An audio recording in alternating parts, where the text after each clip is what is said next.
derajat sejak tahun 2020 sampai nanti tahun 2049.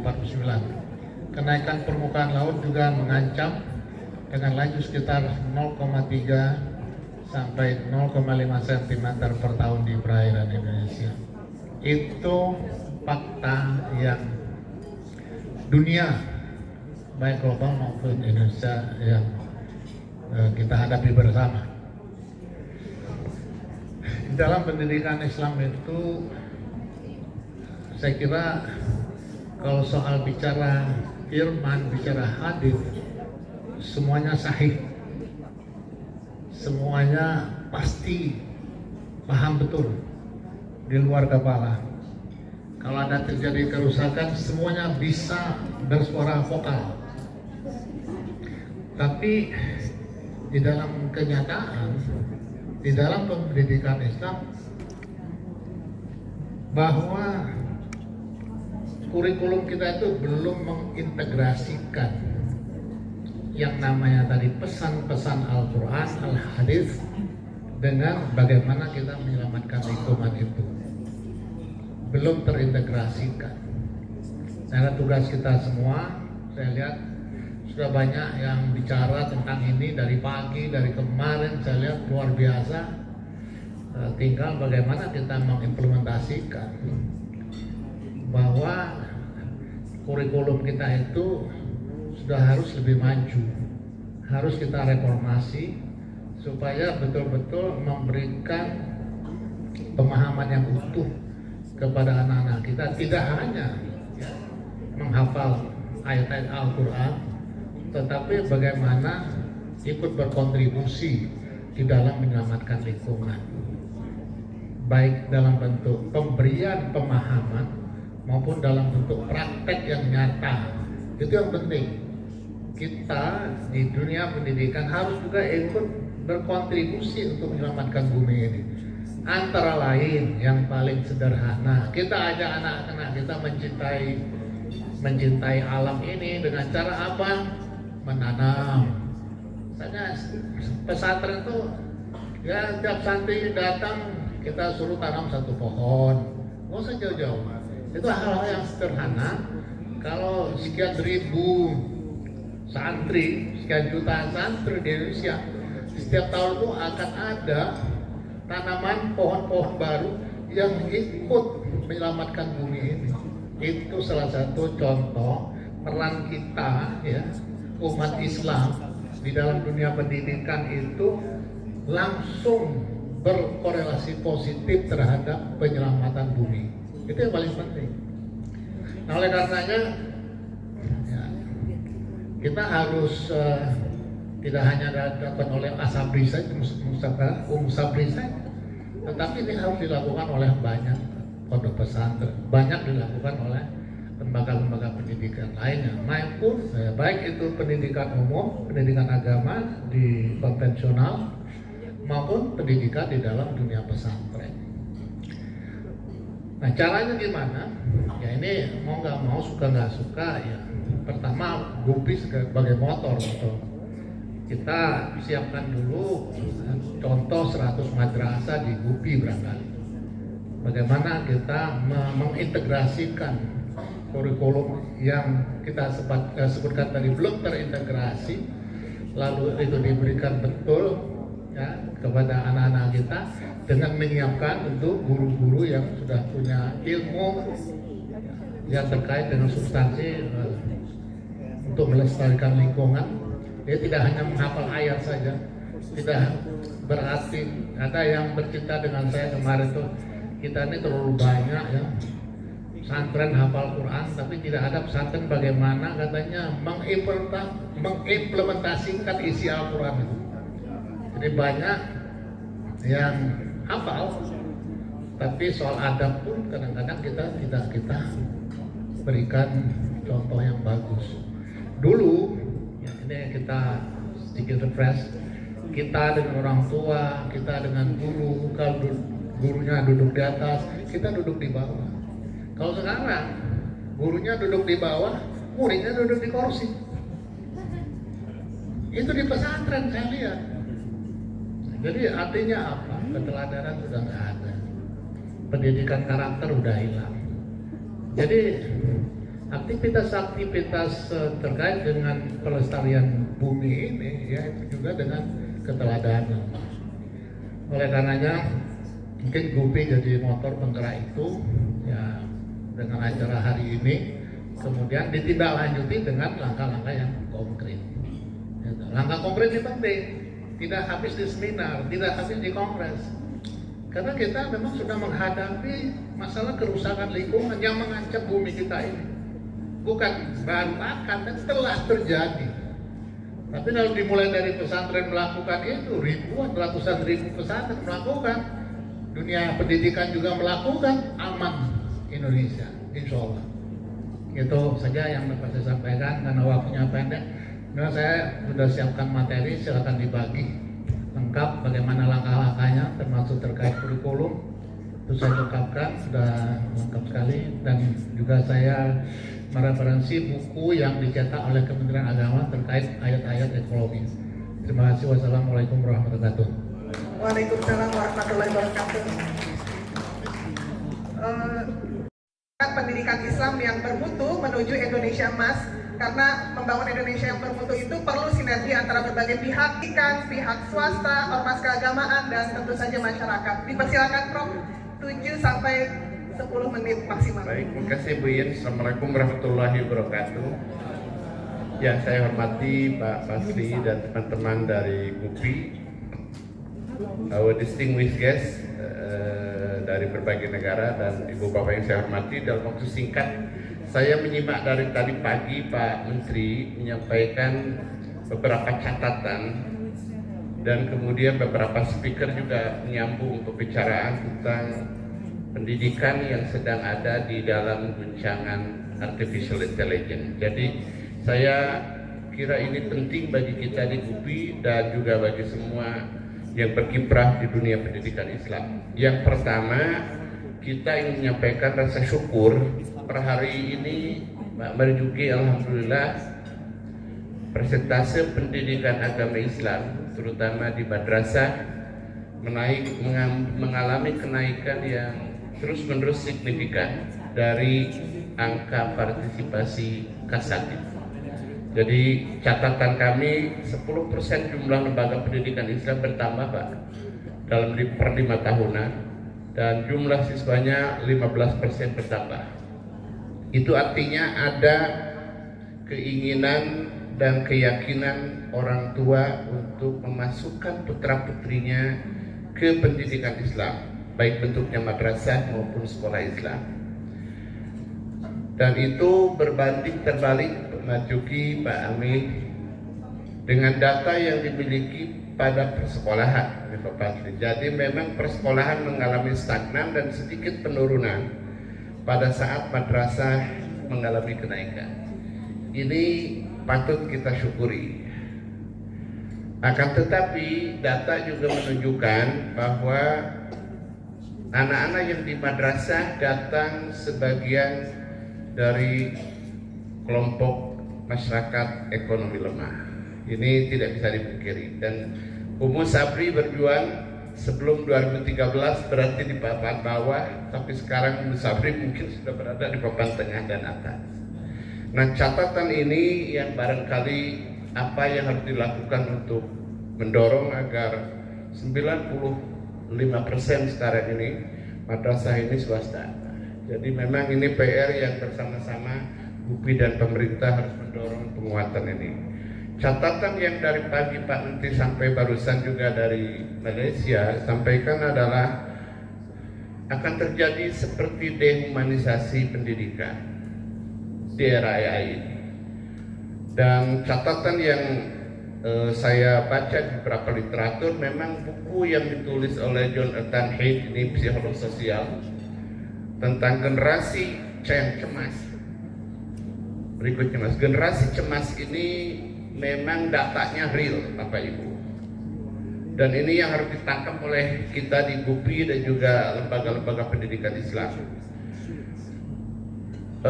Rasa cemas, depresi, dan tadi resiliensi mengalami penurunan.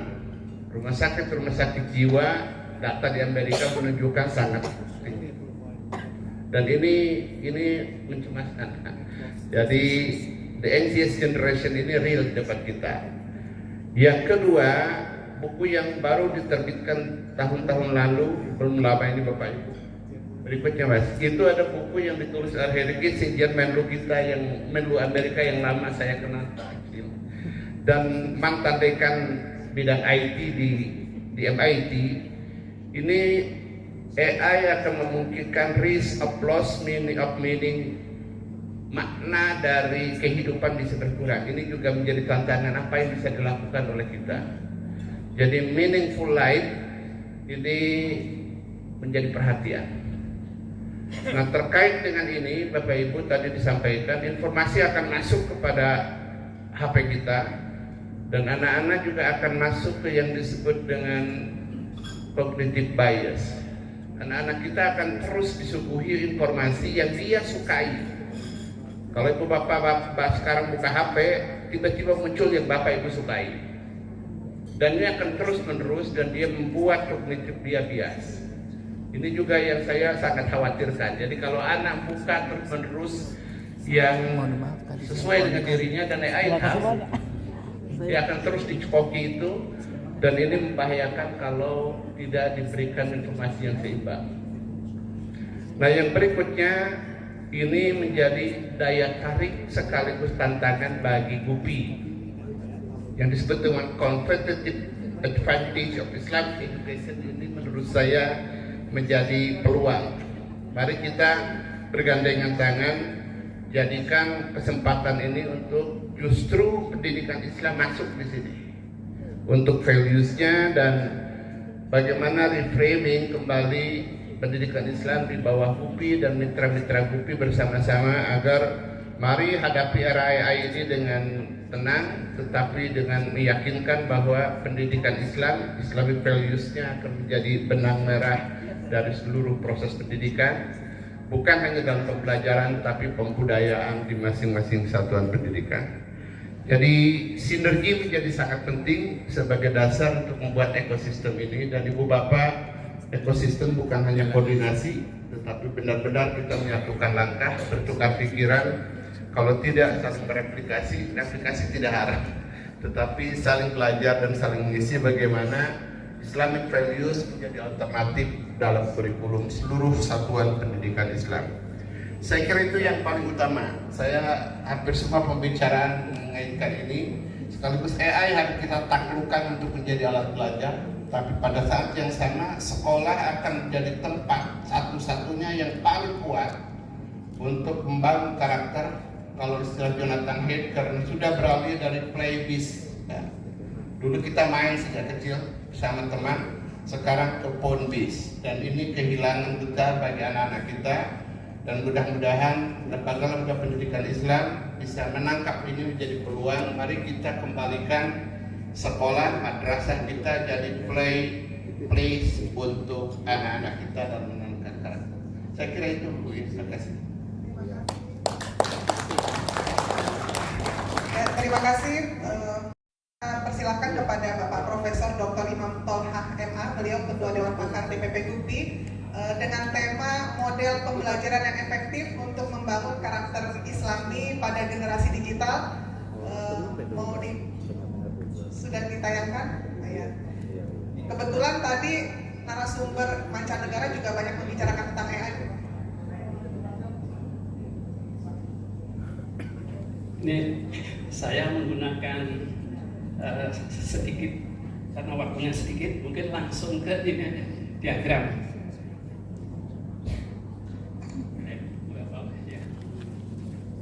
Kecil-kecil ya. Oke. Assalamualaikum warahmatullahi wabarakatuh. Yang kami hormati Ketua Umum GUPI, Ketua Umum Yayasan Ummu Sabri dan seluruh jajaran dan hadirin sekalian, untuk mempersingkat waktu, saya sebenarnya ingin menyampaikan pertama, ini yang pantas menyusun model pembelajaran yang efektif untuk membangun karakter ini harusnya Pak Suprianto ya. Ini karena diagram ini saya susun ini, saya di antaranya mengamati bagaimana Umus Sabri membangun karakter untuk para siswanya. Di samping saya juga melihat sebuah pesantren di Bogor, itu ada namanya Indonesia Network.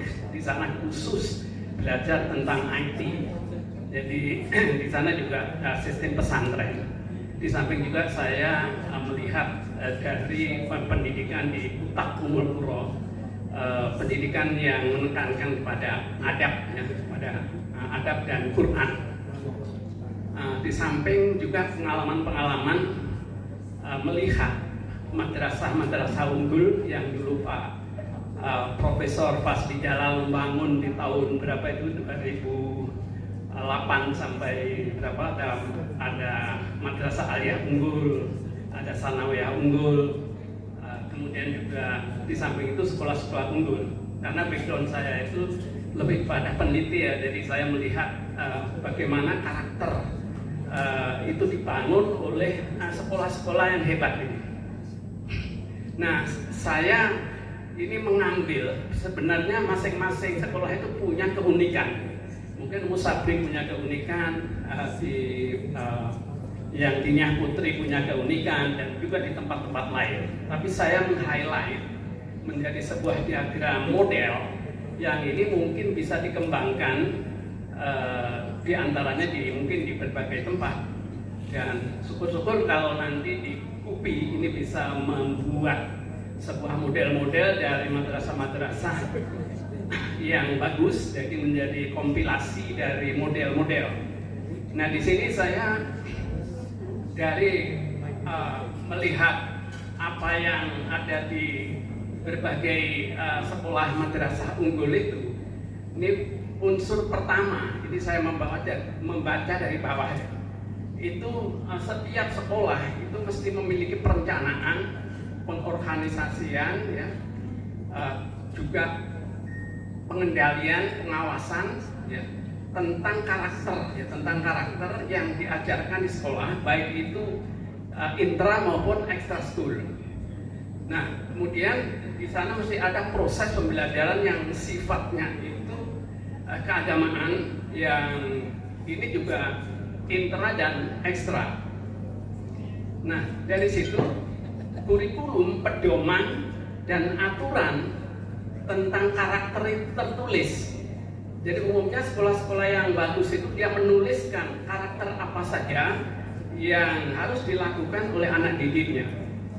Ya, ini banyak sekali kalau kita lihat di sekolah-sekolah itu bermacam-macam, mulai dari bagaimana hubungan secara vertikal pada Allah itu tertulis, bagaimana hubungan murid dengan guru. Ya, secara detailnya itu bagaimana kalau ketemu guru, bagaimana ketemu orang tua, bagaimana ketemu tamu, ya, bagaimana di lingkungan sosial, bagaimana menjaga alam, ikut menjaga alam, ada air, udara. Juga di dalam pesantren ada karakter yang disebut leadership. Saya lihat di Umus Sabri juga ada. Bagaimana mencetak calon-calon pemimpin yang memiliki nafas keislaman. Dan juga di berbagai tempat lain ada pelatihan-pelatihan.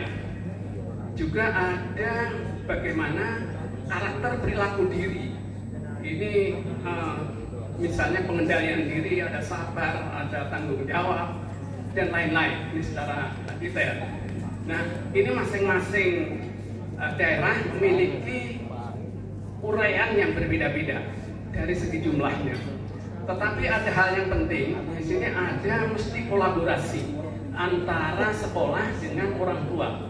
Jadi ada orang tua yang ini kasus di sebuah lembaga pendidikan di Kutab, ya, di Kutab.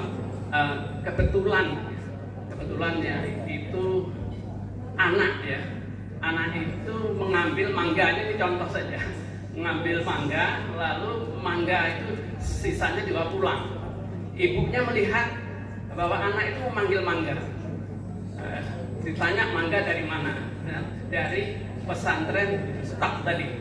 Lalu orang tuanya menelpon, minta maaf, ya, anaknya mengambil mangga, ya, takut dosa, takut anaknya nanti memakan barang haram.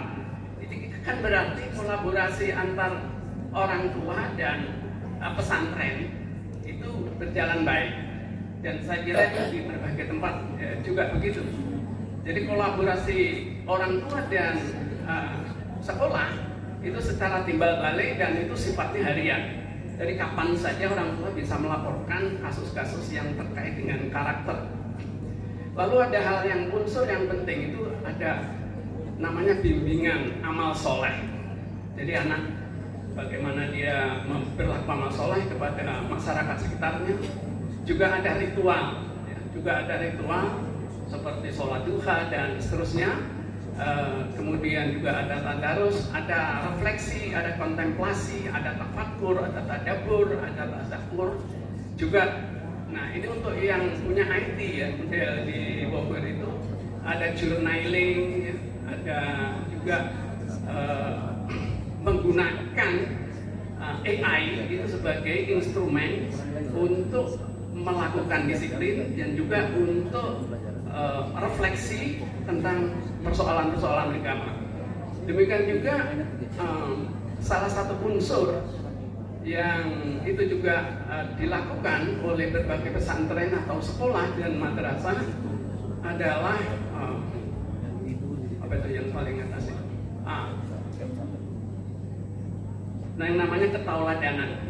Jadi guru, kepala sekolah dan seluruh instrumen itu menjadi tauladan dan dia mengikuti apa yang sesuai dengan aturan-aturan itu.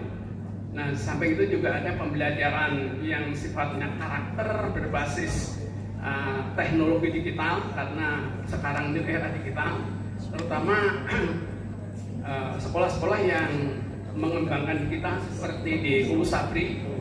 Kemarin saya tanya guru digitalnya juga termasuk di Bogor, itu proyek-proyek yang sifatnya karakter Islami melalui instrumen digital itu dikembangkan melalui medsos, juga melalui video, pembuatan video, journaling, juga konten Islami dan seterusnya, sharing dan lain-lain. Tapi memang umumnya ada hambatan-hambatan yang itu harus diatasi. Jadi seperti lingkungan, jadi lingkungan sekitar, para tokoh, para masyarakat, termasuk pemerintah, para pejabat yang sekarang dinilai tidak memberikan contoh, banyak korupsi di sekolah-sekolah, banyak hal-hal yang negatif, itu juga menjadi penghambat. Demikian juga tingkat kepedulian orang tua itu tidak sama antara satu sekolah dengan yang lain, itu berbeda-beda. Kemudian ya intinya bahwa lingkungan masyarakat dan juga lingkungan dari anak itu bagaimana mengendalikan IT tadi. Untuk sekolah-sekolah yang unggulan hampir semua melarang anak-anaknya itu memegang HP. Kalau di Bogor yang saya lihat itu HP hanya diperlukan untuk komunikasi dengan orang tua. Setelah itu selama tidak digunakan untuk komunikasi tidak diperkenankan. Laptop, komputer disimpan di kampus, tapi kemudian di dalam sistemnya itu juga dibatasi. Saya lihat di Ulu Sabri juga saya tanya begitu. Itulah kira-kira yang secara umum saja, secara detail. Ya mungkin masing-masing sekolah itu sebenarnya punya aturan-aturan yang sudah ditetapkan oleh sekolah itu yang itu harus dipatuhi, dan aturan-aturan itulah menurut saya yang efektif karena itu bisa dibuat evaluasi secara struktur baik itu oleh guru termasuk siswa, karena menjadikan siswa itu calon-calon pemimpin maka mereka juga diberikan tugas. Ada yang disebut dengan askar siswa, jadi dia mengawasi perilaku karakter anak, saling mengawasi. Itu ada juga yang lain-lain, dan itu harus melaporkan. Terima kasih, itu saja. Terima kasih, Prof. Warahmatullahi wabarakatuh. Waalaikumsalam warahmatullahi wabarakatuh. Dari diagram tersebut kita bisa mengambil satu konklusi bahwa ternyata lembaga pendidikan Islam itu harus adaptif terhadap simak strategi implementasi pembelajaran mendalam atau deep learning di sekolah, madrasah, dan pondok pesantren yang akan disampaikan oleh pakarnya, Bapak Profesor Dr. Bambang Suryadi MSI. Kami persilakan. Ya, terima kasih Bu. Bismillahirrahmanirrahim. Assalamualaikum warahmatullahi wabarakatuh. Waalaikumsalam. Alhamdulillahirabbil alamin wassalatu wassalamu ala nabiyyina Muhammadin wa ala alihi washabihi ajmain. Amma ba'd. Bapak-bapak, Ibu-ibu, topik yang sampaikan saya adalah tentang deep learning ataupun pembelajaran mendalam. Ada 3 hal yang perlu saya share, saya bagikan pada sore hari ini, yaitu why, what, dan how. Mengapa kebijakan Kementerian Pendidikan Dasar dan Menengah itu kebijakan implementasi pembelajaran mendalam? Sebagaimana kita kersani, kita lagi menghadapi yang namanya krisis pembelajaran secara global, global learning crisis, bahkan massive learning crisis. Apa indikatornya? Laporan Bank Dunia 2018 menyebutkan terjadinya schooling without learning. Anak-anak kita itu pergi ke sekolah, menghabiskan waktu dari pagi sampai sore hari, membawa buku mata pelajaran mereka, tapi at the end of the day they didn't learn anything. Fakta dari OECD dari hasil PISA tahun 2018-2022 menggambarkan bahwa lebih dari 99% siswa Indonesia itu memiliki kemampuan berpikirnya pada low order thinking skill, dan kurang dari 1% yang kemampuan berpikirnya itu pada high order thinking skill, berarti level 4, 5, 6. Belum lagi temuan OECD menyebutkan bahwa 2 dari 3 siswa di Indonesia ini memiliki yang namanya fixed mindset, pola berpikir tetap, yang bukan growth mindset. Sulit untuk berubah, sulit untuk beradaptasi kepada lingkungan, sulit untuk menerima perubahan dan hal-hal yang baru. Secara nasional, kita juga mengalami learning loss yang tadi pagi disampaikan oleh Pak Menteri. Terjadinya generasi strawberry, kemudian generasi barcode, bahkan tadi ibu yang dari Malaysia terjadi brain rot. Kita lihat anak SMP, ya, kasus di Bali, kelas 3 SMP belum bisa membaca, anak SD bunuh diri, belum lagi kasus bullying yang ada di media sosial. Yang ini menggambarkan lemahnya karakter siswa-siswa kita. Jadi tantangan global begitu berat, tantangan nasional juga begitu hebat. Sementara anak-anak belajar hanya pada service learning. Pertanyaannya adalah, solusi terhadap tantangan ini apa? Kali itu ijtihad Pak Menteri memperkenalkan yang namanya deep learning ataupun pembelajaran mendalam. Yang ini sebenarnya bukan sesuatu yang baru di dunia pendidikan. Di Indonesia tahun 70-an sudah memperkenalkan JBSA, kemudian dengan PAIKEM, ada lagi PAIKEM Gembrot. Itu ada unsur-unsur yang ada di dalam deep learning. Namun ini semua belum menghasilkan kualitas pembelajaran yang baik. Karena itu, melihat tren global yang saat ini sudah ada kurang lebih 21 negara yang menerapkan deep learning, maka Indonesia akan negara ke-22, di mana negara-negara ini ada yang sifatnya memang kebijakan nasional seperti Norwegia, ada pun kebijakan masing-masing satuan pendidikan. Ya. Di Australia, meskipun tidak eksplisit menyatakan deep learning, tapi sekolah itu menerapkan. Mereka juga ada explicit teaching, explicit learning. Nah, kita di Indonesia ini kebijakan yang diambil kebijakan secara nasional, yang berarti akan diberlakukan seluruh satuan pendidikan baik pada sekolah maupun madrasah. Inilah why sebagai jawaban terhadap tantangan-tantangan baik global maupun nasional itu tadi.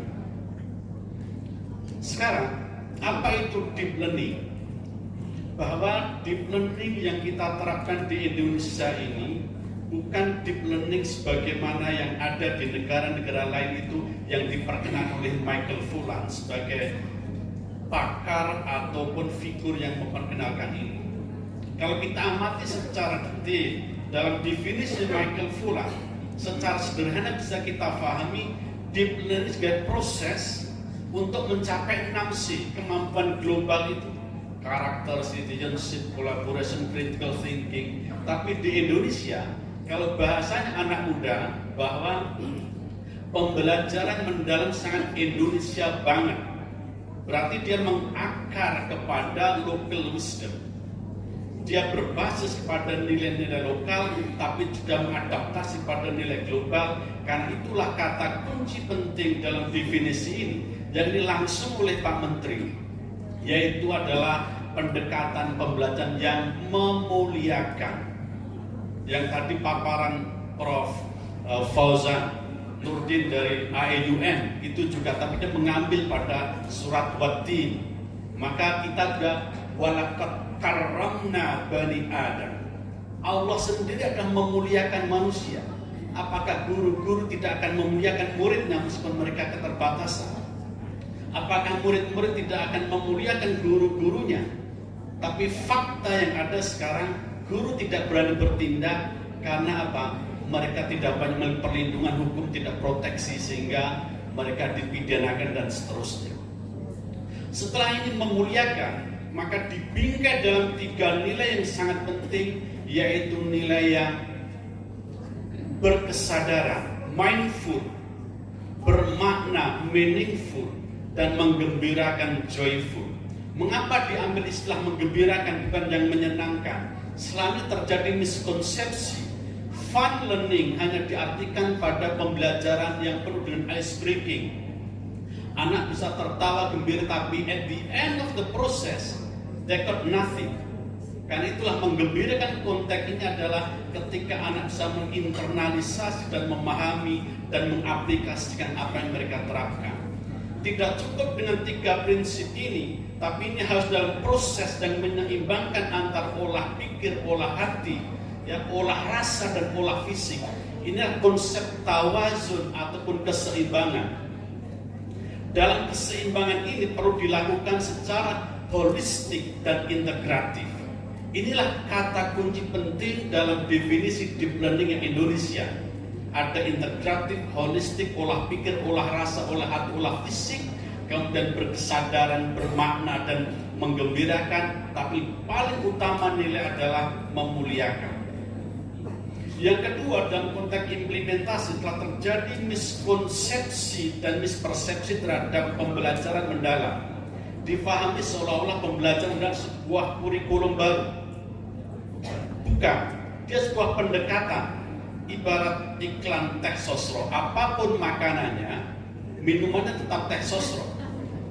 Apapun kurikulumnya, dan existing curriculum right now we have kurikulum 2013 dan kurikulum merdeka masih ada. Karena sebuah pendekatan, maka dalam istilah agama kita, deep learning ini solihun likuli zaman wa makan, solihun likuli manhaj dirasi. Tapi di Kementerian Agama yang diterapkan sekarang kurikulum berbasis cinta. Maka perlu dipadukan antara 2 kebijakan ini, sehingga perpaduan antara PM dengan KBC-nya akan menghasilkan pendidikan bermutu dan berkualitas untuk semuanya. Peran penting dalam implementasi PM ini adalah 3 aktor utama. Pertama adalah siswa yang belajar, guru yang mengajar, ketika ada kepala sekolah yang melakukan kepemimpinan ataupun manajemen. Karena itulah dalam implementasinya kita telah menetapkan bahwa karakteristik sekolah yang berhasil dalam penerapan ini adalah excellent in learning, excellent in teaching, dan excellent in leading. Tiga faktor utama ini harus diawali dengan tadi perubahan mindset untuk berubah. Namun tantangan kita, meskipun saat ini sudah ada kurang lebih 62.000 sekolah yang dilatih, ya, begitu guru-guru dilatih, mereka kembali pada praktek yang lama. Karena itulah kita memerlukan backstopping program supaya mereka itu adaptif terhadap perubahan yang baru. Hal yang lain adalah yang penting dalam konteks implementasi pada assessment ataupun penilaian, di mana kelemahan selama ini adalah guru-guru ataupun juga dinas pendidikan dan satuan pendidikan tidak melakukan tindak lanjut terhadap penilaian. Karena itu penelitian John Hattie yang mengatakan bahwa feedback ataupun umpan balik guru terhadap hasil kerja siswa itulah yang membuat siswa belajar. Karena umpan balik itu sifatnya low cost tapi high impact. Dia tidak memerlukan biaya yang tinggi sebagai kalau kita membangun kelas, membangun sekolah baru, ataupun membeli teknologi. Makanya low cost tapi impactnya sangat tinggi karena bisa membuat siswa belajar. Sama dalam konteks PR, bukan banyaknya PR, temuan almarhum Yahya Umar. Yang membuat siswa belajar bukan banyaknya PR yang diberikan guru, tapi adalah kualitas PR yang diberikan oleh guru terhadap muridnya. Kalau PR ini berkualitas dan diikuti dengan feedback, maka terjadi learning dan juga oleh siswa kita. Praktek baik yang sudah ada, kemarin pengalaman dari Umisot begitu ada penampilan dari siswa yang menggambarkan keragaman nasional. Sebenarnya saya amati ada nilai-nilai, ada unsur-unsur pembelajaran mendalam diterapkan di situ. Yang pertama adalah engagement, yaitu keterlibatan antara siswa, guru, orang tua. Saya tanya kepada panitia, siapa yang membangun stand-stand itu? Itu adalah kolaborasi siswa, orang tua, guru. Bahkan biayanya pun itu juga dari orang tua, tidak dibebankan kepada yayasan. Mereka sanggup mengeluarkan biaya yang tinggi untuk kesuksesan anaknya. Kemitraan, yang kemarin Prof. Fasli Jalal satu kata kunci dalam rapat kerja kita bahwa ini adalah kemitraan. KUPI perlu bermitra dengan banyak pihak. Demikian juga sekolah bermitra dengan banyak pihak antar lintas mata pelajaran, bahkan lintas sekolah, bahkan tidak hanya lintas sekolah, juga lintas negara. Guru-guru kita bisa belajar dari guru-guru yang ada di Malaysia dengan teknologi yang canggih seperti sekarang ini. Karena itu harapan ke depan dalam catatan saya dalam how-nya dan implementasi pertama apa peran KUPI dalam konteks kemitraan. Saya kira KUPI memiliki posisi yang sangat strategis untuk bermitra dengan Direktorat Jenderal GTK maupun PDM. Karena tadi kalau itu hanya pelatihan secara kuantitatif angka yang disebutkan saja, tapi secara kualitatif masih ada guru yang kembali ke pola lama. Yang kedua adalah peluang untuk melakukan pelatihan-pelatihan dengan aset KUPI. Sekian banyak sekolah dimiliki yang tersebar di seluruh provinsi. Itu menjadi peluang KUPI akan menjadi kepanjangan tangan dari kementerian untuk melatih dalam konteks pemahaman pembelajaran mendalam sehingga tidak terjadi miskonsepsi di lapangan. Miskonsepsi yang ada dalam konteks profil, dimensi 8 profil, apa kritik terhadap kementerian? Itu mah cuma mengganti istilah doang. Istilah gotong royong diganti kolaborasi, istilah kewargaan global diganti kewarganegaraan, kemudian ditambah 2. Sebenarnya kita ketika menemukan itu tidak hanya mengganti istilah, tapi punya makna filosofis. Justru hal yang missing sebelumnya adalah tentang sehat dan juga komunikasi. Sehat itu ada amanat dan undang-undang. Inilah konsep-konsep perlu kita bangun sehingga saya yakin KUPI memiliki peran yang strategis dalam implementasi pembelajaran mendalam dan peluang ini perlu kita wujudkan bersama. Demikian, terima kasih. Assalamualaikum warahmatullahi wabarakatuh. Ibu-ibu hebat. Yang pertama kami persilakan kepada Ibu Dr. Ida Zahara Adibah MSI. Beliau adalah rektor dari Universitas Darul Ulum Islamic Center Sudirman, Undaris. Jadi memang peran perguruan tinggi ini sangat penting karena di perguruan tinggi penguatan peran-peran terutama dalam pengembangan ilmu pengetahuan, riset dan pengabdian masyarakat itu adanya di perguruan tinggi. Karena itu kita ingin meminta testimoni beliau bagaimana pengelolaan perguruan tingginya di Undaris. Silakan Ibu. Assalamualaikum warahmatullahi wabarakatuh. Waalaikumsalam. Alhamdulillah wa syukrulillah wa nikmatillah la haula wa la quwwata illa billah. Bapak Ibu peserta silat Mas Gupi yang saya hormati, yang saya banggakan, saya ingin berpantun dulu karena dari tadi tidak ada pantun. Membeli kain sutra di Sulawesi, warnanya indah, elok menawar. Gupi berkumpul satukan visi, majukan pendidikan hadapi zaman. Satu lagi karena nggak ngarep kan kalau hanya satu ya. Makan lapa-lapa dengan ikan panggang, sungguh nikmat tiada tara. Silaturahmi nasional kini membentang, Gupi Jaya untuk Indonesia sejahtera. Ini memang pantun penyemangat. Saya membuatnya ketika belum berangkat ke sini loh, Prof. Mas Lee. Jadi dalam buatnya itu ketika masih di kampus. Saya bikin materi apa yang ingin saya sampaikan ya. Tema yang kami diminta oleh panitia yaitu strategi penguatan peran perguruan tinggi Islam di Indonesia. Ya tentunya perspektif Gupi ini yang ingin saya sampaikan di sini. Baik Bapak Ibu sekalian, jadi setelah saya mengamati ketika kami hidup di naungan perguruan tinggi Universitas Darul Ulum Islamic Center Sudirman Gupi, ini memang ada 3 gerbong. Itu nama perguruan tinggi kok panjang banget ya gitu ya. Karena yang pertama dari Universitas Darul Ulum Jombang ya, itu pendirinya Kiai Haji Musta'in Romli. Beliau dulu itu tokoh Torekoh Nahdlatul Ulama, kemudian bergandengan mesra dengan Yayasan Islamic Center Sudirman di Ambarawa, Jawa Tengah. Jadi Jawa Timur dengan Jawa Tengah berkumpul 2 sahabat.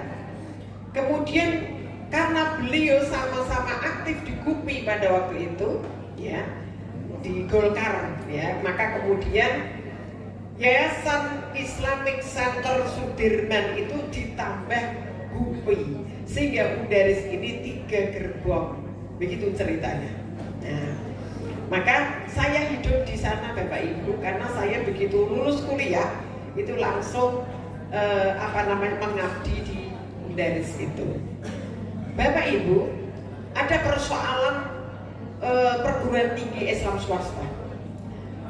Jadi dari sisi jumlah Bapak Ibu, lembaga perguruan tinggi Islam swasta ini yang di dalam Kemenak, mau nanti kalau ada kesalahan dikoreksi nih Prof. Pak Bahrul, itu kurang lebih ada 870. Di Jawa Tengah itu yang di bawah Kopertais ya, itu ada sekitar 50-an. Nah, se-Indonesia ini lembaga perguruan tinggi Islam swasta. Nah, itu ada 870. Milik Muhammadiyah 170. Itu kan juga lembaga pendidikan Islam itu. Kemudian milik Nahdlatul Ulama kurang lebih 183. Berarti kira-kira ada sekitar 1.200-an sekian. Tetapi dari situ apakah yang unggul itu akreditasinya 50%? Belum ada ya. 20% itu belum ada. Nah, sehingga Bapak Ibu sekalian, maka ini persoalan termasuk yang di lembaga perguruan tinggi di Undaris memang saya menargetkan unggul. Hari ini masih baik sekali ya. Akreditasi institusinya masih baik sekali. Nah, persoalan perguruan tinggi Islam swasta itu hanya ada 3. Yang pertama, biasanya tidak punya dana. Ketika tidak punya dana kemudian kurang berkualitas. Ketika kurang berkualitas maka mati, decline, tidak diminati. Nah, ini rata-rata, karena banyak sekolah tinggi keagamaan Islam itu juga begitu. Ya muridnya mungkin 10, 15, kemudian akhirnya karena tidak laku, kemudian decline atau ganti yayasan yang lain. Nah seperti itu. Nah maka kemudian bagaimana 3 persoalan itu kita ini kayak lingkaran setan. Menurut saya kayak lingkaran setan. Maka kita buat menjadi lingkaran malaikat. Apa itu? Nah istilah saya lingkaran malaikat, yaitu kualitasnya yang didahulukan. Ketika kualitasnya didahulukan, maka otomatis akan diminati oleh masyarakat. Ketika diminati oleh masyarakat, maka disitulah ada keuangan yang mengalir di situ. Walaupun niatnya tidak bisnis, tetapi secara mandiri itu bisa mencukupi kebutuhan sendiri. Yang namanya yayasan tidak bergantung kepada pemerintah. Dan hampir lembaga-lembaga di pendidikan Islam, namanya pendidikan Islam swasta, ya otomatis swasta. 90% ini Pak Barul itu yang di madrasah itu ya pasti milik swasta. Nah, maka tantangan hari ini ada 3 kata kunci Bapak Ibu, yaitu strategi penguatan, perguruan tinggi Islam, dan tantangan zaman. Insya Allah nanti materinya akan saya share. Urgensi perguruan tinggi Islam. Memang perguruan tinggi Islam memiliki peran historis dalam perjuangan bangsa dan pengembangan pendidikan di Indonesia. Itu tidak bisa kita pungkiri bahwa perguruan tinggi Islam itu ya sangat membantu perjalanan sejarah bangsa Indonesia. Nah, maka dari itu hari ini tantangan era globalisasi dan modernisasi menuntut perguruan tinggi Islam untuk terus berinovasi. Nah, bagaimana GUPI sekarang? GUPI sebagai organisasi pembaharuan pendidikan Islam tetap kita harus memandang perlu untuk melakukan langkah strategis dalam pengoptimalan perguruan tinggi Islam. Maka ada 5 langkah yang ini baru juga akan saya rintis di Undaris, dan ini juga nanti akan saya sampaikan di sini. Yang pertama yaitu tentang internalisasi nilai dan karakter dulu tentunya, karena kita basisnya Islam, maka penguatan karakter dan nilai spiritual itu yang menjadi ruh kita, semangat kita. Ya. Siapa lagi yang akan memperjuangkan anak-anak kita kalau tidak lewat perguruan tinggi kita? Ya. Maka perguruan tinggi kita itu kan tidak mencetak pengangguran bahasanya, tetapi bagaimana yang kita cetak itu justru bisa memecahkan persoalan masyarakat. Ini perguruan tinggi. Maka beda dengan yang dasar menengah dengan yang perguruan tinggi. Kemudian pilar yang kedua, pilar strategis yang kedua, yaitu mutu akademik dan riset. Tadi Prof. Bambang sudah ngerti riset inovatif, ya. Peningkatan mutu akademik dan riset berkelanjutan, termasuk bukan dedis tadi. Meningkatkan profesionalisme dan mutu tenaga pendidik, yaitu pasti. Jadi harus dosen ya harus bergelar doktor, profesor.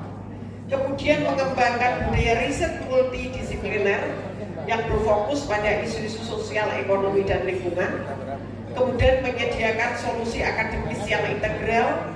Kemudian memastikan kurikulum relevan dan adaptif terhadap perkembangan dan ilmu pengetahuan teknologi. Nah, ini memang bedanya lembaga pendidikan dasar menengah dengan pendidikan tinggi adalah dalam bidang riset, gitu ya. Sehingga perguruan tinggi bukan sebatas menara gading, tetapi justru memberikan solusi persoalan yang dihadapi oleh masyarakat. Kemudian Bapak Ibu sekalian, pilar strategis yang ketiga hanya 5, yaitu peran sosial dan kemasyarakatan. Jangan sampai kehadiran perguruan tinggi itu tidak dikenal oleh masyarakat karena tidak pernah melakukan pengabdian kepada masyarakat. Nah, kontribusi sosial dan agen perubahan ini mendorong kampus social responsibility. Maka kemarin Pak Taufik sebenarnya, Bu, kalau Undaris ini nanti ke bagaimana kita menggalang untuk ke Aceh. Ya mungkin next time, ya suatu saat insya Allah bisa ya. Jadi membangun kerjasama dengan berbagai pihak, termasuk organisasi masyarakat sipil dan pemerintah tadi Pak Bambang juga, untuk memberikan manfaat nyata bagi umat, menjadi pusat solusi lah ini dalam beragama dan berbangsa ini penting. Gitu Pak Supriyanto nih. Kalau nanti penjenengan pengen menjadikan apa, Umus Sabri juga memiliki perguruan tinggi. Jadi fungsi perguruan tinggi adalah sebagai solusi umat dalam beragama dan berbangsa. Ketika ada kasus-kasus yang terjadi di masyarakat, itu kan bisa dilakukan riset oleh perguruan tinggi sesuai dengan semangat ya kita, karena Islam ya otomatis semangat kepesantrenan sebagai lembaga solusi itu. Jadi bahasanya adalah memperkuat kontribusi institusi dalam menyelesaikan persoalan masyarakat dengan pendekatan berbasis nilai-nilai Islam. Kemudian pilar yang keempat, jaringan dan internasionalisasi. Kita juga sudah mulai menjalin kerjasama dengan berbagai jaringan internasional, gitu ya. Termasuk KKN, kemarin kami juga sudah kerjasama dengan kedutaan besar, kami diundang 40 perguruan tinggi, kemarin saya hadir sendiri juga karena kita juga sudah mengirimkan KKN internasional di Malaysia, kemudian juga praktek mengajar juga di Malaysia, mengajar kepada anak-anak Indonesia yang tidak mendapat pendidikan di sekolah formal di Malaysia, sehingga mendorong kita untuk memberangkatkan mahasiswa ke sana sehingga mengajar sanggar-sanggar yang ada di sana. Jadi memang itu persoalan pelik Pak Bambang. Jadi warga negara Indonesia yang ada di Malaysia tapi tidak punya status kewarganegaraan sehingga tidak mendapatkan mungkin pendidikan yang formal di sana, sehingga padahal itu anak-anak bangsa kita. Dan maka itu kemudian kita terjunkan ke sana. Membangun jaringan dan internasionalisasi tadi menjadikan perguruan tinggi Islam sebagai agen perubahan dengan mengintegrasikan nilai-nilai Islam tadi. Dan ini membangun kredibilitas institusi di tingkat nasional dan internasional. Dan terakhir Bapak Ibu yang ingin saya tawarkan strategi politik pendidikan yang kemarin saya aturkan Prof. Ya. Jadi hubungan antara pendidikan dan politik ini maksudnya bukan sekedar hubungan saling mempengaruhi seperti yang dulu, plafon yang dulu, tidak, tetapi adalah hubungan fungsional.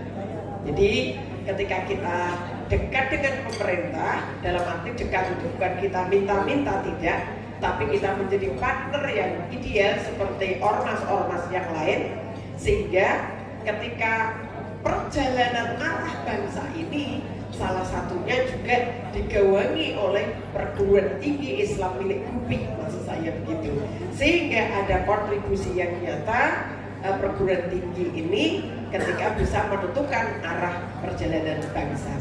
Lembaga-lembaga dan proses pendidikan menjalankan sejumlah fungsi politik yang signifikan. Hubungan timbal balik antara pendidikan dan kebijakan politik dapat terjadi melalui 3 aspek, salah satunya pembentukan sikap kelompok, kemudian masalah pengangguran, dan juga peranan politik kita, artinya para kaum cendekia ini.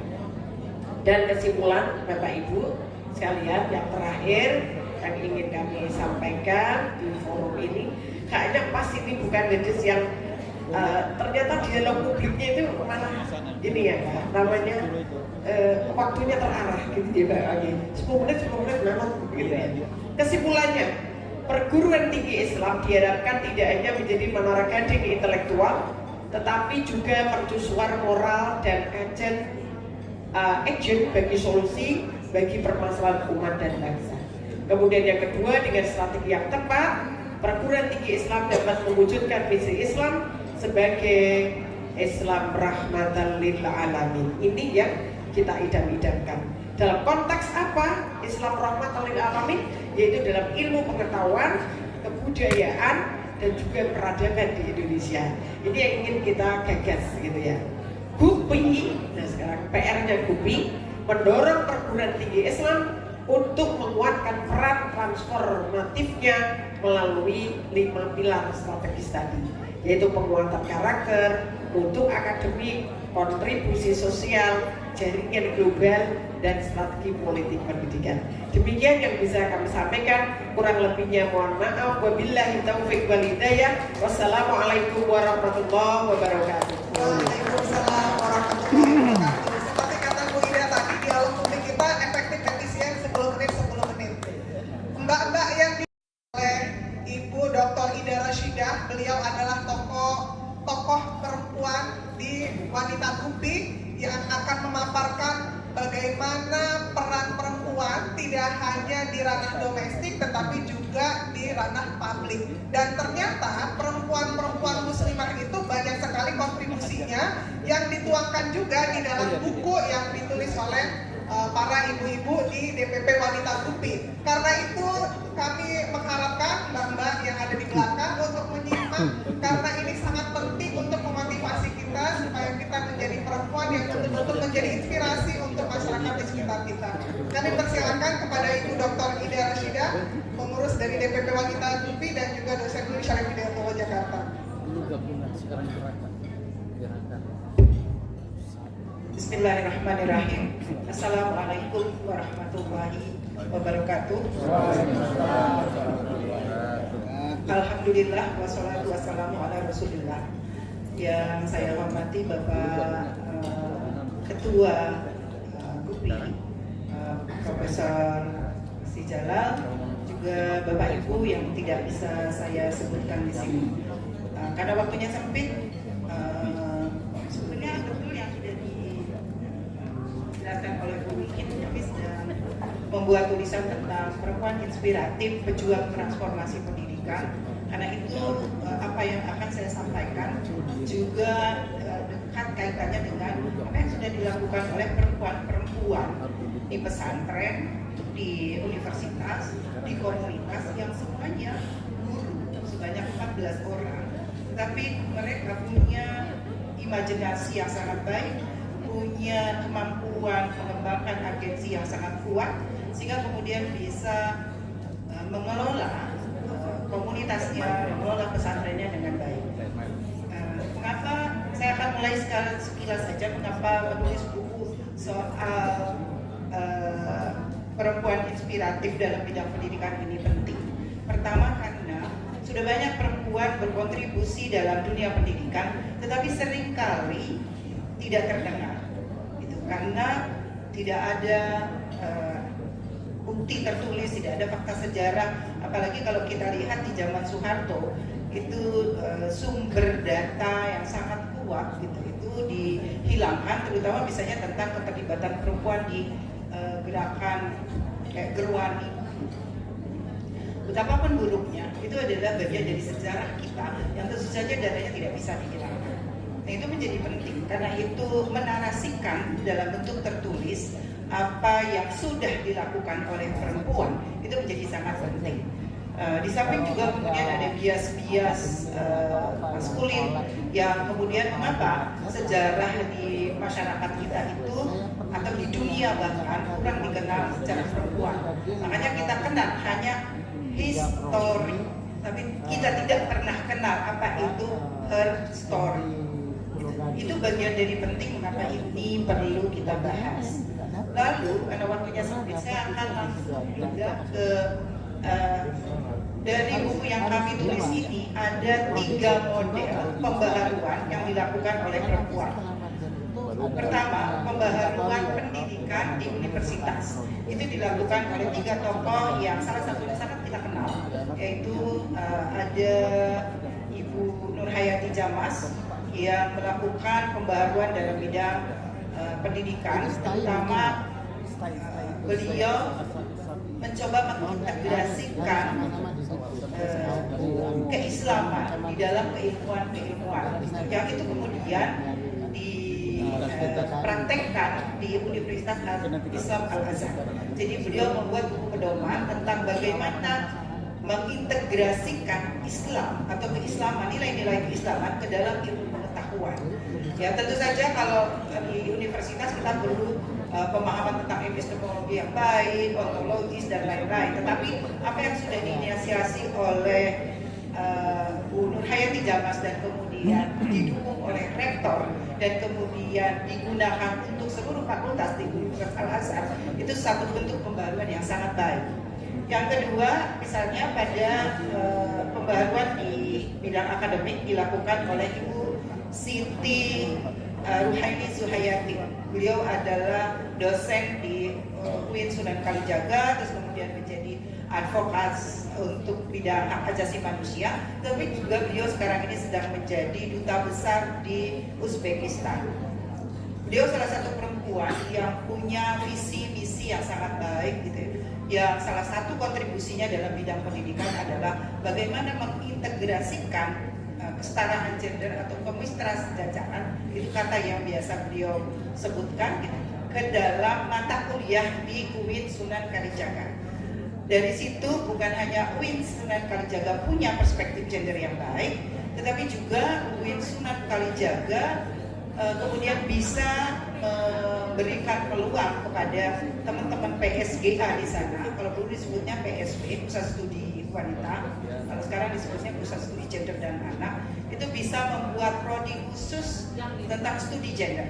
Saya kira itu bentuk pembaruan yang sangat baik karena seringkali bias maskulinitas masih sangat kuat di masyarakat kita, sehingga upaya-upaya semacam itu perlu kerja keras dan pertarungan cukup hebat.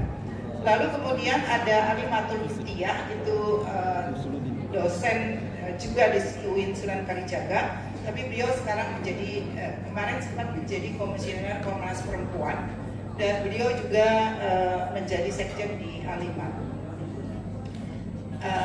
Cukup banyak upaya-upaya yang dilakukan. Yang pertama adalah mempromosikan bagaimana universitas itu punya perspektif inklusif. Jadi kalau dulu misalnya UIN itu hanya yang kuliah itu hanya muslim, tapi belakangan yang kuliah ada juga non muslim. Percampuran antara muslim dan non muslim tidak membuat orang-orang muslim menjadi berpindah agama atau mengurangi perspektif keagamaannya, nilai-nilai keagamaannya yang dianut gitu. Tapi justru memperkuat karena di sana ada dialog yang sangat kuat, bagaimana mempertanyakan banyak hal tentang keberagamaan, tentang demokrasi, tentang isu-isu sosial lainnya. Lalu juga Bu Alimatul Muftiyah mencoba melakukan upaya-upaya untuk advokasi kekerasan seksual di perguruan tinggi. Yang kita tahu semua, kekerasan seksual di perguruan tinggi makin tahun makin tinggi. Tidak hanya kekerasan yang bentuknya verbal dan psikologis, tapi juga kekerasan seksual yang berupa sentuhan, bahkan lebih jauh dari itu. Lalu di bagian pembaharuan pendidikan pesantren, ini sebetulnya paling banyak yang kita temukan. Dan rata-rata itu pemimpin-pemimpin perempuan itu sangat bagus. Yang pertama kita kenal itu adalah Umi Wahidah. Itu beliau adalah pemimpin pesantren yang kita sebut Nurul Iman atau Pondok Pesantren Al-Ashriyah Nurul Iman. Bagusnya beliau dulu mendampingi suami di pesantrennya, tapi saat itu pesantrennya masih tergantung pada pendanaan orang lain. Tapi kemudian di bawah pembinaan dan pimpinan dari Umi Wahidah, sekarang ini Umi Wahidah punya 15.000. Suaminya meninggal 2010 dan belum sebanyak itu. 15.000 santri, yang santrinya itu semua 15.000 itu mendapatkan pendidikan gratis yang semua didanai oleh pesantren. Nah, pesantrennya sendiri sekarang ini di bawah pimpinan Umi Wahidah punya 71 unit usaha. Dari mulai pertanian, terus kemudian mereka juga punya pabrik roti dan lain-lain gitu. Nah, yang bagus dari Umi Wahidah itu, yang saya kira mungkin juga bagus nanti dijadikan referensi untuk sistem pendidikan di GUPI adalah dia punya model manajemen yang mereka sebut ketahanan fiskal pesantren. Jadi dia menyebutkannya 1/3 banding 1/3 banding 1/3. 1/3 dari keuntungan yang diperoleh dari 71 perusahaan yang dikelola, termasuk parfum, pembuatan parfum. Dari 71 pesantren itu, 71 unit usaha itu 1/3 dari keuntungan dipakai untuk running pesantren. Jadi misalnya makan, biaya gaji guru dan lain-lain. Terus 1/3 lagi untuk penguatan dan pembinaan pesantren. Jadi di penguatan pesantren itu misalnya ada membeli tanah lagi untuk memperlebar, sarana prasarana lain gitu. Terus 1/3 lagi itu disimpan kalau ada kondisi krisis ekonomi. Jadi saya kira ini sistem sistem pesantren yang dikelola manajemennya oleh seorang perempuan, tetapi punya kontribusi besar bagi kemajuan pesantren. Nah, saya kira ini menjadi bagus ya untuk kemudian nanti mungkin bisa dijadikan insight atau inspirasi buat pesantren-pesantren di bawah GUPI. Lalu ada Ibu Nyai Badriah Mayumi, itu dari Pondok Pesantren Mahasina. Tentu setiap pesantren, setiap orang tua mau menitipkan anaknya di pesantren ingin mencari pesantren yang aman, nyaman dan jauh dari kekerasan. Apakah itu bullying yang dilakukan teman atau kekerasan dari guru dan yang lainnya, bahkan sampai kekerasan seksual. Nah, Bu Badriah itu mampu membuat pesantren yang aman, nyaman dan memberikan juga perspektif yang baik kepada anak untuk karakter gitu, sehingga cepat sekali, belum sampai 10 tahun mahasiswanya sudah 2.000 orang, santrinya sudah 2.000 orang, terdiri laki dan perempuan. Tetapi dia kemudian menggunakan upaya untuk membuat reinterpretasi terhadap ayat-ayat Al-Quran agar perempuan punya posisi yang sama dengan laki-laki, baik dalam bidang pendidikan, jabatan di jabatan ya, sebagai pengambil kebijakan, termasuk misalnya di jabatan-jabatan sekolah gitu ya, misalnya kayak ketua kelas dan lain-lain. Lalu ada Umi Ainul Mardiah, itu juga punya pembaruan pendidikan pesantren. Beliau itu punya pesantren yang sangat menekankan tradisi salam, dan dia tak mau, dia bilang tradisi salam itu sangat baik dan akan saya pertahankan karena punya nilai-nilai yang baik, nilai-nilai yang baik. Tapi untuk punya perspektif yang baik untuk masa depan siswanya, maka dia mencoba mengkombinasikannya dengan sistem pendidikan modern. Jadi misalnya soal digitalisasi itu sangat kuat ditekankan sehingga siswa, santri dan santriwati itu punya skill yang relatif baik dan tidak ketinggalan zaman dari sisi perkembangan modern. Lalu ada pembaruan pendidikan pesantren juga kalau dilakukan oleh Ibu Nisa warga Dipura. Itu biasa disebutnya pesantren ekologis. Oke. Pesantren ekologis. Nah, yang sangat penting di pesantren ekologis saya kira beliau itu punya konsep tentang Islam hijau. Jadi bagaimana menjadikan sistem pertanian tradisional gitu. Orang dulu mungkin meninggalkan sistem pertanian tradisional karena dianggap kurang menguntungkan bagi pengembangan secara ekonomi.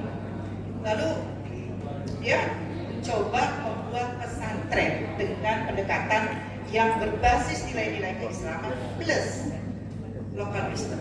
Jadi yang tradisional itu membuat apa yang dia sebut agroekologi. Saya kira itu juga bagus ya untuk pesantren-pesantren di wilayah daerah gitu. Dan nilai-nilai yang menjadi wajib ditanamkan kepada santri dan santriwatinya adalah tentang khalifah fil ard dan tentang maqasidus syariah yang 5 hifdzun. Jadi hifdzul mal, hifdzul nas, hifdzul mal gitu ya, dan lain-lain. Nah, yang satu lagi yang saya kira mungkin karena waktunya mepet saya tidak akan menjelaskan ke-15 ini. Satu lagi itu ada Umi Hanisah yang dia mendirikan yang namanya Dayah Diniyah Darussalam di Aceh. Ya, yang paling bagus dari apa yang dilakukan oleh Umi Hansyah ini adalah bagaimana merekrut anak dan kemudian membina anak-anak korban perkosaan yang dianggap aib oleh masyarakat setempat. Jadi saat pesantren pertama didirikan, itu pesantrennya didemo, bahkan dengan demo yang keras sehingga dia dan anak-anak kasusnya harus keluar dari pesantren itu pindah ke tempat lain. Tapi karena keteguhan hatinya, dia menganggap bahwa saya akan terus berjalan dengan pesantren ini. Jadi pesantrennya satu diorientasikan pada khususnya anak-anak korban perkosaan, karena dulu kan korban perkosaan GAM kan sangat banyak ya. Terus yang kedua, perempuan korban perkosaan. Ya, dia melakukan pembinaan dari sisi keislaman dan lain-lain. Dia juga kemudian mengembangkan kemandirian pesantren melalui tadi ya penguatan usaha kecil dan menengah. Lalu nilai Islam juga menjadi dasar karena bagi dia khairun nas anfa'uhum linnas itu menjadi sangat penting dan itu yang ditanamkan kepada semua santrinya. Satu lagi, dia masih ada Bu Zizi di sini karena Bu Zizi jadi salah satu tokoh juga yang kita tulis. Itu Bu Zizi menggagas tentang kurikulum Kuba yang saya kira mungkin ketika baca ya kurikulum itu sangat baik ya, bisa mengkombinasikan antara aspek emosional atau kalbu dengan intelektual atau brain dan perilaku atau attitude. Dan nggak main-main, Bu Zizi itu belajar ke Jepang, belajar ke Harvard untuk soal neuroscience. Jadi bukan main-main gitu. Saya kira itu bagus juga.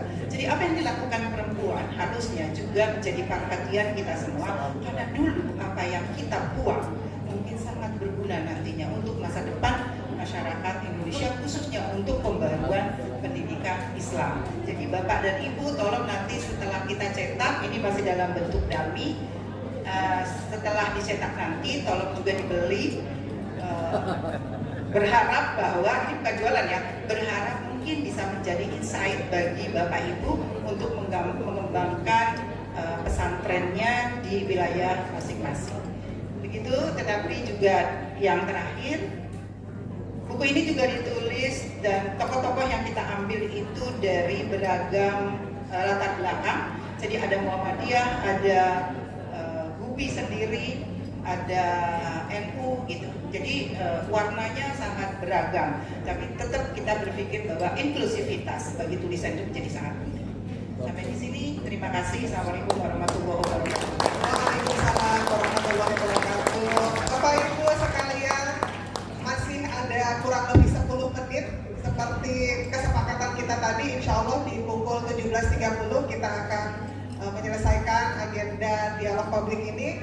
Kurang lebih 1, kemudian ada mas-masnya 1, jadi cukup 2 ya. Mohon maaf Ibu semua Bapak. Silakan Ibu yang berjilbab coklat. Mohon panitia ini. Nanti kalau ada yang tidak sempat tapi mau menyampaikan, silakan bisa via WA melalui Pak Supriyanto, nanti sampaikan di para. Warahmatullahi wabarakatuh. Saya lulusan dari Yayasan Qaulun Salim. Saya punya sekolah di Tangerang, di desa satu pojok desa Pasir Jaya yang membuat sekolah dari tahun 2000 menitik beratkan pada mengalirkan 18 sikap, membangun 10 kecerdasan dengan 6 domain berpikir dan the 7 essential life skill. Alhamdulillah dapat terbentuk 500 anak itu dengan karakter yang luar biasa. Mereka terbangun dari rutinitas yang menjadi ritual dan membangun empati yang luar biasa. Saat empati itu terbangun di satu masyarakat, khususnya ketika kami tidak punya level tinggi SMA, yang ironisnya yang membuli itu adalah guru. Saat kami, anak-anak kami lomba di SD, di Olimpiade Sains dan Matematika, anak kelas 5 SD berpikir bagaimana mereka bertanggung jawab terhadap lingkungan. Ya, ketika diumumkan juara 3, harapan 3, harapan 2, harapan 1, juara 3, juara 2, semua berteriak, berjoget-joget, tapi anak ini diam saja. Tapi ketika disebutkan mereka juara 1, apa yang mereka lakukan? Mereka melihat sampah, mereka menyapu, mereka ambil pengki. Apa yang mereka lakukan? Nyapuin bekas sampah-sampah makanan dari guru-guru dan anak-anak. Dan mereka apa lakukan? Mereka sholat di satu musola. Luar biasa. Ketika mereka lulus SMP, masuk ke satu madrasah aliyah, satu cita-cita mereka, aku akan melihat kamar mandi. Karena aku terbiasa menjaga lingkunganku bersih, rajin, dan tanggung jawab. Saat mereka lulus, mereka bawa pengki, sikat kresek, sabun kawan, sabun dan lain sebagainya. Mereka sikat dengan tangannya. Yang buat sedih buat kami, gurunya bilang, ini bukan kerjaan kamu, biarin aja. Apa jawaban mereka? Kami butuh kamar mandi ini karena kami sehat. Terus dibully lagi, so rajin, so ini, so itu. Kami kerja bukan karena nilai, kami kerja karena Allah. Stop, mereka berkata. Mereka terus lakukan itu. Setiap ke kamar mandi, mereka bersihkan. Yang luar biasa itu adalah anak-anak makan sesuai kebutuhan. Saat kami mengadakan pelepasan di satu hotel berbintang, kami ajak mereka biar tahu cara makan. Yang luar biasa, mereka mengajarkan orang tua, mama, pak, makan sesuai kebutuhan. Kalau makannya ambil banyak, apa yang terjadi? Akhirnya makanan itu berlimpah sisanya. Dan kebagian rezeki guru-guru. Dan yang luar biasa, saat mereka Mungkin langsung ke poinnya ya Bu. ya, jadi itu karena kami dibully oleh guru. Ya, bahkan ada anak kami keluar saat pindah sekolah, ada yang dibully oleh anak juara itu sampai masuk ruang ICU. Tapi karena rumahnya jauh, kami nggak bisa untuk mereka tetap di sekolah kami. Kami sedih anak kelas 4 SD dan itu di-stop sama guru. Guru baik, sudah selesai masalahnya.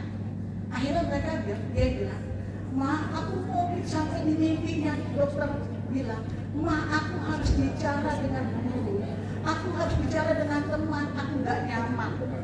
Nah, artinya sekarang saya bilang sama Bu Zizi, Bu, ayo Bu, urus guru. Semoga Gupi, saran saya memberikan sedikit Pak Asli, tolong bantu kami untuk memberikan guru, mendidik guru, karena guru yang siap kerja, yang siap belajar, dan siap menjadi orang tua buat anak-anak kami. Itu aja. Terima kasih sarannya Ibu. Silakan Mas, kita dengarkan suara dari anak muda. Baik, bismillah, assalamualaikum warahmatullahi wabarakatuh. Perkenalkan, nama saya Alzin. Saya merupakan mahasiswa dari YN Kendari. Jadi merupakan suatu kebanggaan juga kami dapat dipersilakan mengikuti kegiatan pada sore hari ini. Kami telah mencermati semua penyampaian daripada pemateri yang sangat luar biasa yang berada di depan. Dari pertama kegiatan sampai sekarang yang kami dapatkan itu bahwa banyak sekali yang membahas tentang AI, karena di masa sekarang kan banyak sekali yang menggunakan AI ya. Jadi yang ingin saya pertanyakan kepada para pemateri yang sangat luar biasa di depan ataupun meminta sarannya, saya juga merupakan mahasiswa dari Tarbiyah, artinya kan menjadi seorang guru yang akan berperan membimbing adik-adik lah, misalnya mahasiswa siswa-siswa di sekolah nanti. Adapun yang ingin saya tanyakan, yaitu bagaimana cara kita menghadapi pada masa AI ini, karena kan kita tahu bersama bahwa mahasiswa itu hanya sekali pada saat menggunakan pertanyaan, mencari pertanyaan atau menjawab pertanyaan itu pasti dia menggunakan ChatGPT, Gemini dan lain sebagainya. Sehingga menimbulkan ketergantungan siswa kepada AI. Ketika tidak ada internet lagi, maka pertanyaan itu atau diskusi dalam kelas itu kosong. Sebenarnya bukan hanya pada terjadi di sekolah saja, tetapi di tingkat kampus pun itu sering saya jumpai. Jadi saya mohon sarannya atau penjelasan dari para pemateri yang sangat luar biasa, bagaimana saya ataupun teman-teman yang berada di sini dan para mahasiswa calon guru-guru menghadapi masa AI ini supaya kita membimbing siswa ini tidak lagi tergantung pada AI lagi. Memang kalau misalnya di pesantren kan masih dilarang menggunakan HP. Tapi bagaimana dengan kami yang turun misalnya di SMA negeri kan, yang tidak tergantung lagi misalnya pada saat ketika memang kebijakan itu dilarang membuat HP, maka siswa itu bisa mengadakan demo dan sebagainya kan. Mungkin itu saja yang dapat saya sampaikan. Ya, terima kasih karena tadi yang membahas materi AI Pak Bahrul Hayat juga sebagai dosen punya saran, kemudian Pak Prof. Imam Toha, monggo dipersilakan untuk menjawab soal AI. Untuk saran dari Ibu nanti akan dijawab sekaligus closing remark dan overview dari Pak. Terima kasih pertanyaannya dan ini memang sangat relevan ya. Yang pertama, ada nanti saya kirim tulisan saya, artikel yang dipublish di jurnal internasional tentang pelarangan penggunaan handphone di lembaga pendidikan. Jadi memang ini dilematis, beberapa negara ada yang melarang dan beberapa negara ada yang membatasi, ada yang beberapa negara membolehkan sebenarnya. Ini ada baik atau tidaknya. Nah yang kedua, teknologi termasuk AI ini sangat berguna ya. Yang pertama untuk adik-adik mahasiswa, jadikan dia teman belajar yang sangat hati-hati. Kekuatan adik-adik melahirkan dan merumuskan prompt itu perintah-perintah ini harus sangat cerdas, karena kalau tidak yang dijawab juga brown aja nih. Jadi prompt menjadi penting dan Anda pelajari berbagai prompt yang sangat cerdas. Yang kedua, critical thinking digunakan. Prompt ini penting, tapi ketika menjawab saya sering marahin juga AI. Saya sering pancing AI. Jadi AI ini sangat tergantung kepada data, big data yang sudah ada, dan kadang-kadang dia tidak bisa melacak semuanya. Nah bagi mahasiswa saya selalu menyarankan dia jadi partner, tetapi diskusi terbuka dengan sesama dalam kelompok itu menjadi sangat penting, karena Anda akan memiliki critical thinking yang berbeda-beda. Kalau Anda selalu ke AI, itu Anda akan one way of thinking. Jadi tolong biasakan dalam group discussion untuk melihat visi dapat yang sangat berbeda, dan itu menambah apa yang ada dilakukan di AI. Nah yang terakhir, diuji kejujuran ilmiah sebenarnya. Academic honesty menjadi penting. Mahasiswa saya tidak larang, tetapi hati-hati karena dosen juga bisa melacak apakah Anda dari produk murni atau dari produk AI atau apapun ya. Jadi jadikan dia tempat belajar, partner belajar. Nah yang terakhir, dia ada batas untuk Pak Menteri menyebut istilah attention span. Jadi terlalu bergantung kepada informasi yang sangat cepat, scrolling cepat, itu akan menurunkan kemampuan Anda untuk mengingat. Oleh karenanya tetap harus membaca. Jadi baca di buku digital baik aja, tapi jangan selalu bergantung kepada jawaban AI. Itu kira-kira pengalaman saya 80% dia bisa jawab pengetahuan yang relatif sudah tersedia di data big datanya. Tetapi ketika pertanyaan why bukan ini, mulai dia bingung. Nah yang ketiga, mohon hati-hati, AI ini akan juga menyadap pikiran kita. Jadi kalau ada yang nulis skripsi, jangan sepenuhnya dia suruh periksa, karena dia akan diambil dan kemudian di sudut sana ada yang bikin skripsi yang sama, dia AI sudah menjawab dengan sangat cerdas. Jadi tolong dibatasi pertanyaan-pertanyaannya, dialog saja dengan AI ini. Tapi kalau Anda memasukkan tolong periksa skripsi saya, dia senang sekali, dia dapat secara utuh pikiran adik-adik, dan mungkin akan disadap nanti oleh mahasiswa lain yang tertarik topik itu, dia udah jadi lagi di sana.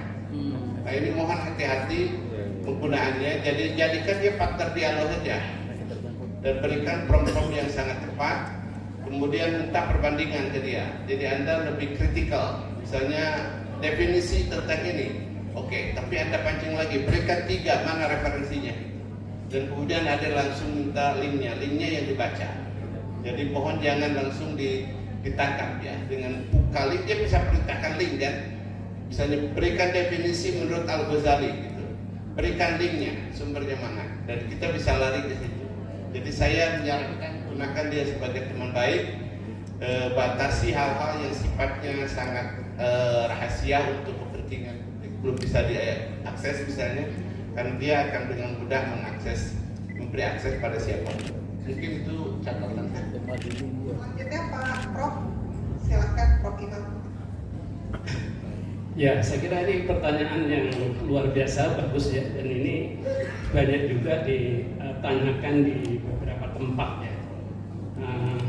Kalau saya belajar dari beberapa sekolah ya, sekolah unggul dan lain-lain, itu bisa menggunakan pendekatan yang pertama. Itu memang AI itu perlu dijadikan seberapa, jadikan teman, jadikan inspirasi. Kita memberikan pemahaman yang dalam terhadap para siswa.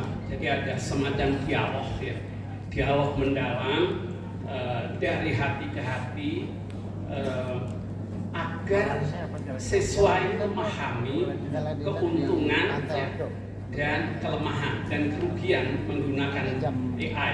Itu pertama. Jadi dia harus disadarkan bahwa penggunaan AI itu memiliki manfaat untuk inspiring, memberikan inspirasi, pengembangan wawasan, jadikan sumber belajar gitu ya, jadikan sumber belajar, tetapi juga harus diberikan pengertian bahaya-bahaya penggunaan AI. Itu yang pertama. Yang kedua, adakan momen-momen misalnya diskusi atau halakoh gitu ya, halakoh dengan para siswa, suatu saat pakai AI, suatu saat tanpa AI. Jadi bebas, jadi dibebaskan dari instrumen digital, melakukan dialog, halakoh, diskusi ya, bagaimana reaksi dia. Nah itu caranya. Tetapi kalau misalnya sekolah itu biasanya, tapi sekolah-sekolah unggul itu unggulan itu tidak menggunakan, tidak boleh menggunakan smartphone dan sebagainya, itu masuk di dalam ruangan. Sehingga ketika terjadi dialog tanya jawab itu ya itu tidak bisa menggunakan itu, kecuali diskusi-diskusi di luar ya, di luar pembelajaran itu baru bisa. Nah itu yang saya kira penting, dan tentu ini harus ada guru-guru yang memang mampu menjelaskan dari hati ke hati tentang penggunaan bahaya dan manfaat AI itu. Saya kira mungkin malah deep learning ini bagus ini. Ya, terima kasih. Selanjutnya sebelum kita tutup acara dialog publik ini, kita akan mendengarkan overview dan closing remark dari Ketua Harian DPP UPI Bapak Amih Al-Humami PhD, dari semua pemaparan narasumber dan juga saran dari audiens tadi. Silakan Pak. Bismillahirrahmanirrahim. Assalamualaikum warahmatullahi wabarakatuh. Bapak sekalian yang kami hormati, waktu yang sangat baik sekali dan audiens seperti tidak bergeming dari pagi sampai petang hari ini. Dia menyimak paparan presentasi dari para pembicara yang amat sangat luar biasa, kan pada sesi paling akhir saya diminta memberi overview untuk sebuah topik yang sangat penting, aktual, yang disajikan oleh masing-masing narasumber tadi dengan sangat padat dan singkat. Saya harus bisa memadatkan dan menyingkatkan overview semuanya. Saya tidak akan mengurutkan per pembicaraan, tapi dari pokok-pokok pikiran yang disampaikan oleh masing-masing narasumber. Jika kita coba ringkaskan dalam satu kalimat untuk merangkai semua pokok-pokok pikiran tadi, mungkin rasa yang bisa kita gunakan adalah bahwa bagaimana kita mendudukkan antara modernitas dan Islam yang dinamis dalam bentuk penyelenggaraan pendidikan. Jadi tantangan modernitas itu terwujud dalam salah satunya adalah kemajuan teknologi, penggunaan teknologi dalam pendidikan, dalam pembelajaran, dan punya dampak amat sangat serius dan sekaligus penuh tantangan. Tadi bahkan implikasinya itu adalah pada kesehatan mental, pada kondisi psikologis anak-anak dalam mengikuti pembelajaran, dan sekaligus juga bahwa kemajuan teknologi menjadi tantangan yang harus dihadapi oleh lembaga pendidikan Islam, sekaligus untuk mencapai kemajuan dengan menguasai ilmu pengetahuan dan sekaligus melahirkan inovasi. Dan disinilah letak penting bagaimana madrasah, pesantren, dan lembaga pendidikan Islam yang lain itu mengadopsi hal-hal baru, kemajuan terkini untuk meraih prestasi tinggi. Dan kita bisa mengambil contoh banyak madrasah, baik negeri maupun swasta, yang sudah mulai mengambil inisiatif itu, dan mereka mendemonstrasikan kepada kita semuanya bahwa lembaga pendidikan Islam, baik madrasah maupun pesantren, itu adalah sama berkualitasnya dengan sekolah-sekolah umum di tempat yang lain. Yang kita saksikan dengan mata kita sendiri di Sulawesi Tenggara, di Kota Kendari, adalah pesantren. Dan bagaimana siswa-siswa dengan kreativitasnya, dengan inovasinya, atas bimbingan para guru, punya imajinasi dan impian-impian tinggi untuk menguasai ilmu pengetahuan yang ditampilkan itu dalam bentuk yang ada di masing-masing tenda itu, pikiran-pikiran kreatif mereka yang diekspresikan dalam bentuk karya. Dan kepada kita kalian, dari madrasah, dari pesantren yang dikelola secara mandiri oleh para pegiat pendidikan tanpa bantuan negara, kecuali hibah dari tanah itu dari negara, tapi bisa mendidik siswa-siswa yang berprestasi. Dan ini menjadi sangat penting bagi kita semuanya, terutama adalah peran para guru yang bagian tadi ada, kalau dalam terminologi modern kita dituntut bahwa guru harus menguasai subject knowledge sekaligus juga pedagogical skill. Tapi kalau dalam tradisi pesantren ditambahkan satu lagi, itu adalah jiwa bagi seorang guru. Dan pada bagian ini kita bisa kembali memanggil kearifan pesantren. Seorang kiai, seorang pendidik, seorang penyelenggara pendidikan di pesantren, ini kita sebut sebagai doktrin. Jadi Kiai Zalkasi berpesan pada para santrinya yang ketika nanti berkhidmat menjadi guru untuk memegang doktrin jadi guru itu seperti apa? Beliau mengatakan begini: An-Tariqatu ahab al-madda, walakin al-mudarris aham al-tariq, wa ruhul mudarris aham al-mudarris. asing. Jadi metode didaktikan, pedagogi itu memang utama. Tetapi lebih utama dari materi pembelajaran. Jadi ilmu pedagogi lebih penting daripada materi yang akan disampaikan. Tetapi guru itu jauh lebih penting daripada metode didaktikan. Tadi di pesan yang terakhir yang sekaligus merespon ibu tadi, ada guru yang bahkan merubul daris. Jadi jiwa sebagai pendidik itu justru lebih utama daripada sosok sendiri. Jadi jiwa passion, jiwa berkiprah, dan untuk semuanya itu maka lembaga pendidikan yang melakukan para guru menjadi sangat penting. Udah Bapak sekalian, mengapa pendidikan penting?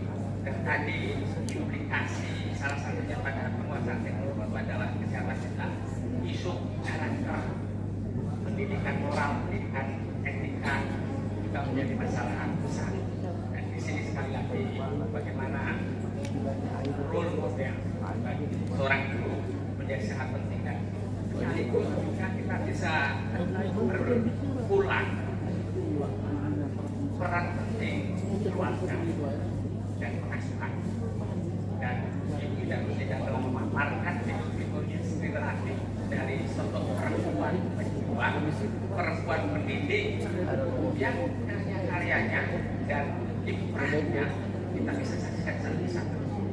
Perempuan-perempuan yang disebutkan dalam buku itu adalah sekaligus pendidik, sekaligus sekolah sarjana yang kemudian berkiprah untuk mengembangkan ilmu pengetahuan, sekaligus juga berkiprah di lingkungan masyarakat. Dan beliau perempuan inspiratif ini meneguhkan bahwa peran sebagai ibu, peran sebagai perempuan, peran sebagai istri menegaskan pentingnya kekuatan keluarga, kekuatan keluarga sebagai sumber pengasuhan, dan itu pendidikan paling awal untuk membangun generasi berkarakter, generasi bermoral, generasi beretika. Album kaum perempuan, kaum ibu adalah madrasah yang akhir, Bapak Ibu sekalian, kita menghadapi tantangan yang berat dan bagian ini yang sekaligus menjadi agenda kita sebagai masyarakat Muslim Indonesia yang bergerak di bidang lapangan pendidikan, mulai dari dasar sampai yang disampaikan oleh Ibu Zahra Adibah tadi, dan sekaligus menunjukkan betapa perguruan tinggi Islam itu juga bisa mengambil peran bukan saja dalam pengembangan ilmu pengetahuan, tapi juga dalam pemberdayaan Muslim secara keseluruhan. Dan kita bisa melihat, menyaksikan perkembangan dan kemajuan pendidikan tinggi Islam di seluruh Indonesia. Tadi kita pernah bersama Pak Pasli yang mula-mula sekaligus itu adalah bagian dari menginisiasi memajukan pendidikan Islam, pendidikan Islam terutama dimulai dengan investasi lebih banyak untuk membangun kampus-kampus modern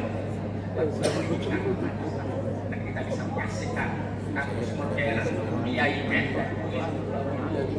bisa berkompetisi dengan kampus-kampus modern mudah-mudahan dengan capaian itu kita bisa jadikan sebagai kan membangun optimisme bahwa memajukan Indonesia, mewujudkan Indonesia emas bisa dimulai dengan membangun pendidikan Islam yang berkualitas.